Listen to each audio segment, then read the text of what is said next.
following our parent ed with dopamine, we had multiple parents come up to us and say, can we schedule a meeting? And can we have discussions about what to show my child, when to show it?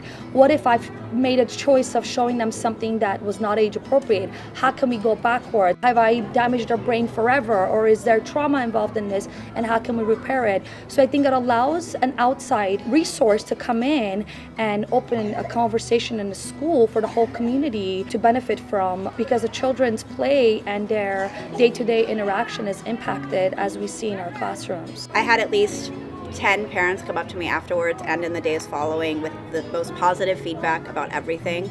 They all felt super empowered to go home and make changes and never once felt shamed or judged for their previous choices, which I thought was really important.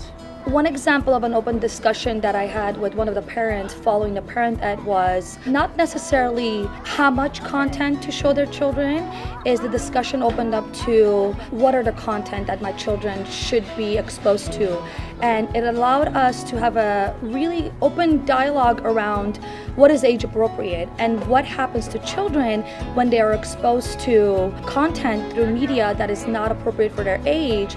And we were able to use research that was shared through dopamine and how the brain actually is affected by this for children. And those facts were actually the tools that I personally use to be able to make a more concrete case to what happens to children when they're trying to process information that their brain can't actually process. I had a conversation with a couple parents after the talk, and one of the things that stood out for them and for me was the difference between the open-ended versus closed-ended types of media, and that we weren't telling them that all media was bad and that they shouldn't do anything, that there were good choices out there, and how to make those choices based on whether it was a collecting video game or it was a closed-ended video game or a show having a clear ending or a movie not. All of those kinds of facts and information for the parents. I think it made them feel empowered to go and make the right choices for their kids.